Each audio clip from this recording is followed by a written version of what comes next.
그 다음에 이제 그래서 계속 이제 엘리바스라고 하는 친구, 그리고 빌닷이라는 친구, 소발이라는 친구 셋이거든요. 엘리바스, 빌닷, 소발.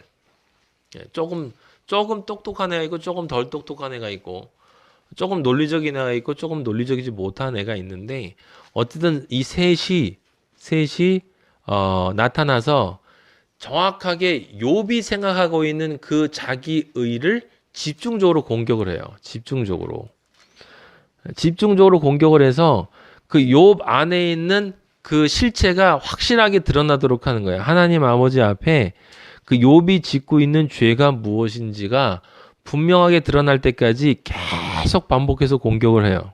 공격을 합니다. 제일 처음 엘리바스가 이제 어떤 방식이냐면 이 방식은 그냥 여러분이 TV 보면은 이렇게 백분 토론 같은데 이제 이쪽에서 이렇게 찬성 반대 나오는 거랑 똑같은 형식이야. 그래서 한 번씩 기회를 주면 자 먼저 얘기하시고 다 얘기하실 거 있으면 얘기하시고 이렇게 세 번씩. 그래서 엘리바스가 세 번, 세 놈이 이 세 번씩 공격하는데 마지막에 그 소발이라는 놈만 두 번 하고 엘리바스하고 빌닷은 세 번씩 공격을 해요. 세 번씩 공격을 하고 그 다음에 누구야? 욥이 그러니까 세 번, 두 번 하는 전체는 세 번인데 횟수로 따지면 셋 둘이니까 여덟 번 공격한 것에 대해서 욥이 계속 반박을 하고 그다음에 마지막에 자기가 전체를 정리해요. 전체를 정리해서 이 세 명의 공격을 깨끗하게 물리쳐는 것처럼 나타나. 그리고 그것이 끝나고 나서 이제 다음에 등장하는 사람이 이 욥과 이 세 친구가 대립되어지는 논쟁을 벌이고 있는데 이 중간 지점에 딱 나타난 사람이 엘리후라는 사람이에요. 마지막에 33장인가 37장에 나타나 30장부터 엘리후라는 사람이 나타나서 그 사람은 무엇을 주장하냐면 4장부터 시작이 되는데 논쟁이 4장부터 시작이 되는데 그 엘리바스하고 빌닷하고 소발하고 욥의 논쟁이 30장 넘어서까지 쭉 진행이 되다가 그 다음에 30장 넘어져서 이 둘이 이 셋은 뭐냐면 이거예요. 그러니까 욥은 나는 의로운 존재인데 하나님이 나에게 고난을 주신다. 그렇다면 하나님은 나에게 그 고난에 대해서 이유를 설명해 주셔야 된다. 그럼 이유를 설명해 주시지 않으면 난 이 세상 살기 싫다. 그럼 무슨 소리예요? 하나님에 대해서 삐졌다는 뜻이야. 그러니까 욥은 계속 삐져 있어. 계속 삐져 있으면서 하지만 그래도 나는 잘났어. 나는 틀림없이 잘못한 게 없어. 하나님 아버지 앞에 대해서만큼은 잘못한 게 없어. 그러니까 적어도 이 세 놈은 그런데 무엇을 비난하고 있냐면 너는 틀림없이 그 세 가지 선악과의 문제를 저질렀을 거야. 너는 십계명을 너는 분명히 어겼을 거야. 너는 여기 십계명 나오지 않지만 너는 분명히 우리식으로 얘기하면 율법을 어겼어. 근데 네가 지금 고백을 안 하고 있는데 넌 그럼 진짜 나쁜 놈이야. 솔직히 고백해. 그럼 아버지가 용서해주고 너를 치료해 주실 거야. 너는 죄인이라는 걸 인정하려니까 얘기하는데 나는 죄인 아니라니까 이렇게 얘기하고 있는데 셋이서 이렇게 진행되는 거예요 이게. 마지막에 엘리후가 딱 나와서 얘에 대해서도 비판을 하고 이 세 명에 대해서도 비판을 하는 거예요. 이 세 명에 대해서는 너희들이 정확하게 설명도 하지 못하면서 멍청하게 욥을 공격했다. 그 다음에 욥에 대해서는 네가 얼마나 잘났길래 네가 스스로 죄인이 아니라고 얘기하느냐. 네가 하나님을 아느냐라고 이야기를 해요.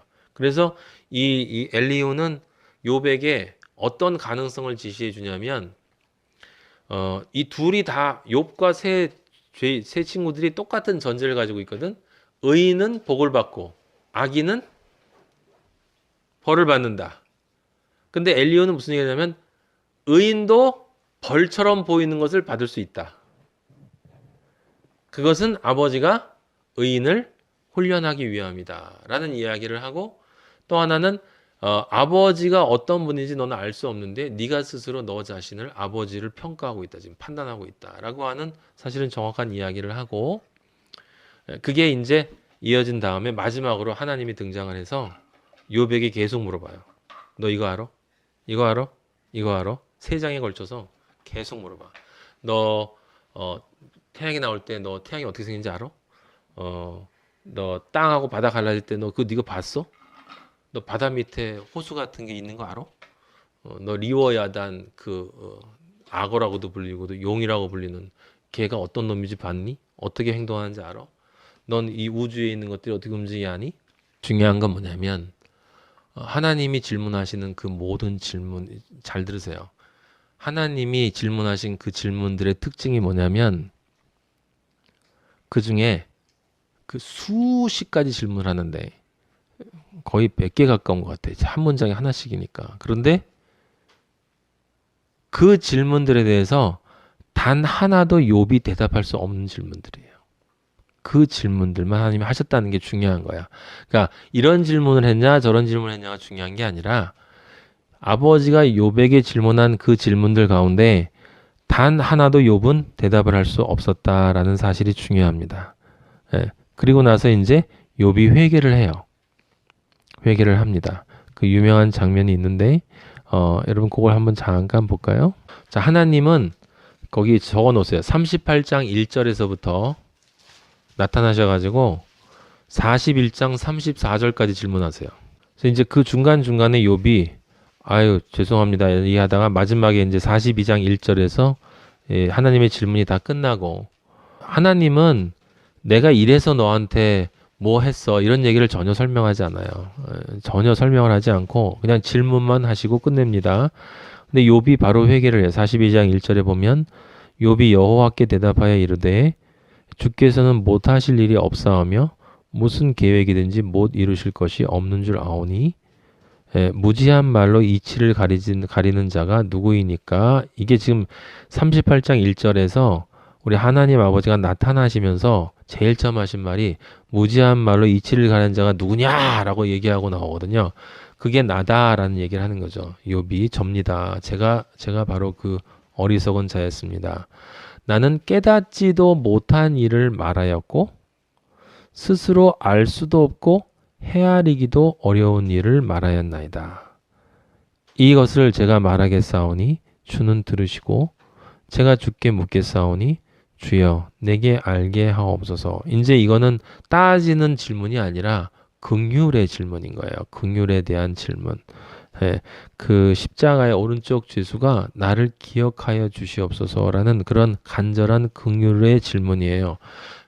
내가 주께 대하여 귀로 듣기만 하였사오나 이제는 눈으로 주를 배옵나이다. 42장 5절. 이게 지금 복음성가에도 나오는 문장이죠, 이거.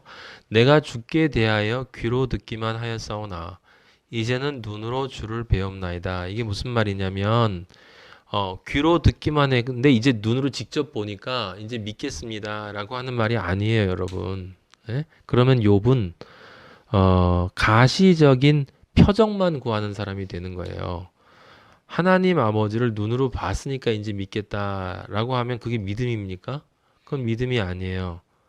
믿음은 보이지 않는 것을 믿을 때 믿음이지 그게. 지금 여기 귀로 듣기만 하였사오나 이제는 눈으로 주를 배움난다는 건 무슨 뜻이냐면 내가 아버지에 대해서 귀로 듣기만 했다라고 하는 건 정확하게 알지 못하고 있었다. 간접적으로만 알고 있었다. 하지만 이제 아버지로부터 직접 아버지의 말씀을 들으니 이제 알겠습니다. 다시 한번 말하면 지금까지는 아버지의 뜻을 온전히 깨닫지 못했었다. 그러나 이제 아버지의 뜻을 온전히 깨닫게 되었습니다. 그러므로 내가 지금까지 한 모든 한 말을 스스로 거두어 드립니다. 그리고 티끌과 재 가운데에서 이건 뭐예요? 나는 티끌과 재에 불과한 존재였는데 그래서 이 구약에 있는 사람들 제가 말씀드렸죠. 늘 무슨 일 생기면 티끌하고 재 뒤집어 쓴다고.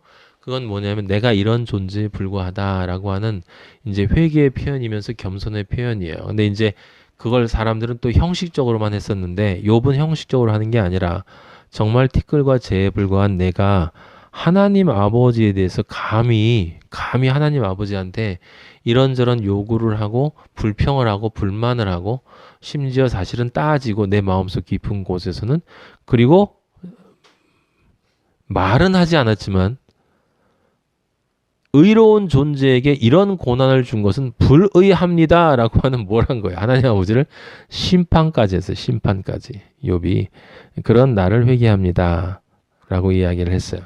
네. 그래서 그 다음에 회개를 하고 나니까 이제 하나님이 심판을 주신 게 아니라 하나님이 축복을 주셨어요. 축복을. 여기 여러분들 굉장히 중요한 게 있는데 회개를 하니까 아버지가 축복을 줍니까? 회개를 안 하면 축복을 안 줘요, 그럼? 회개를 안 해도 축복을 줘요, 그럼? 회개를 안 해도 축복을 줍니까? 그건 아버지의 축복을 무엇으로 이해하느냐에 달라 있어요. 예. 여러분, 그 욥에게 고난을 준 게 하나님 아버지의 뭐예요? 축복이에요, 축복. 축복. 욥에게 고난을 준 게 우리 아버지의 축복이에요. 예. 욥이 이 고난을 받지 않으면 욥은 어떻게 돼요? 완성되지 못해요. 예, 지금 여기 굉장히 중요한 포인트가 있는 거죠. 포인트가 38장 1절에서 41장 34절까지 하나님의 질문에 대해서 욥은 단 하나도 답을 하지 못해요. 그건 티끌과 재 가운데서 회개했다라는 말을 통해서 결국 무엇이 확인되냐면 욥이 스스로 깨달았는데 무엇을 깨달았냐면 나는 nothing. 나는 nothing. 그리고 아버지는 everything. 나는 아무것도 아니고 아버지는 모든 것이다 라고 하는 여기 nothing이라는 말이 중요해요, 여러분. nothing. 그리고 또 하나 중요한 건 만약에 욥이 여기서 이것을 깨닫지 않고 처음에 하나님 아버지한테 복을 받았던 의인의 상태, 그게 중요한 거예요. 처음에 하나님 아버지한테 복을 받았던 의인의 상태로 하나님 아버지 앞에 가게 되면 어떻게 될까라고 하는 질문을 우리가 진지하게 던져야 되는데 어떻게 될까요? nothing이 돼요. nothing. nothing이 됩니다. 이게 상당히 이상하죠. 왜냐하면 분명히 앞에 욥은 우리 그 1장으로 다시 돌아가면 온전하고 정직하고 하나님을 경외하며 악에서 떠난 자라고 그랬거든.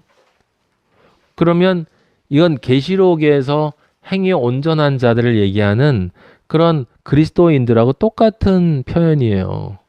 그리고 분명히 의인이었다라고 하는 거예요. 그런데 이 상태로 욥이 이 상태로 하나님 아버지를 만나게 되면 욥은 정말 의인이라고 얘기할 수 없다라는 정도가 아니라 아까 우리가 뒤에 확인했죠. 뭡니까? nothing이에요. nothing. 로마서 1장 17절 한 번만 다시 찾아보세요. 의인은 믿음으로 말미암아 살리라 라고 나와 있죠. 자, 거기 여러분들 그 의인은 믿음으로 말미암아 살리라 라고 하는 그 말을 정확하게 알고 있어야 해요. 정확하게.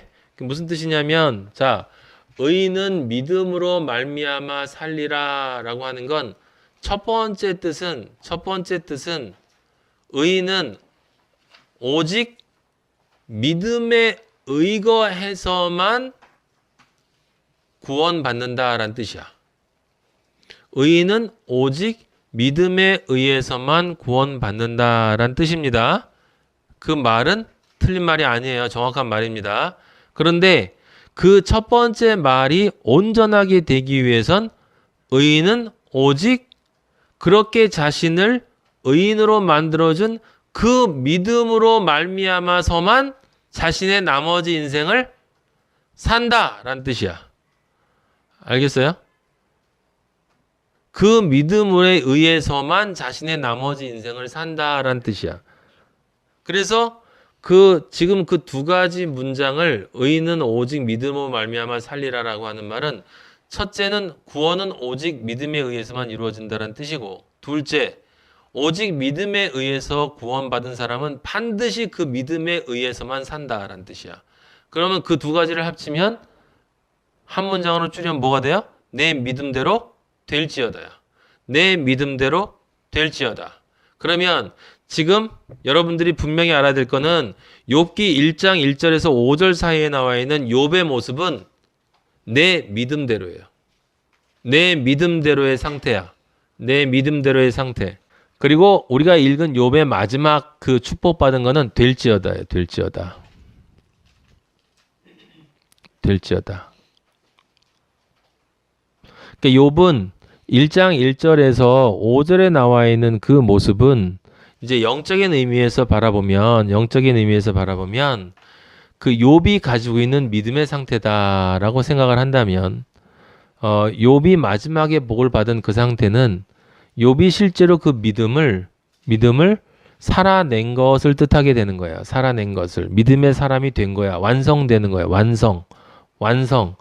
근데 믿음의 사람으로 완성되지 못하면 그 앞에 있는 믿음은 꽝이다 라고 하는 거고, 그게 꽝이다 라고 하는 것은 그 뒤에 완성됐느냐 안 됐느냐에 의해서 결정된다 라고 하는 것이고, 모든 꽝들은 중간에 다 꽝으로 드러난다라는 뜻이야. 반드시 떠난다.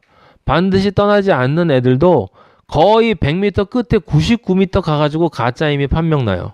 분명하게 그렇게 됩니다. 그래서 우리는 그 믿음의 경주에서 반드시 마지막에 승리로 완성되어지는 경험을 해야 하는데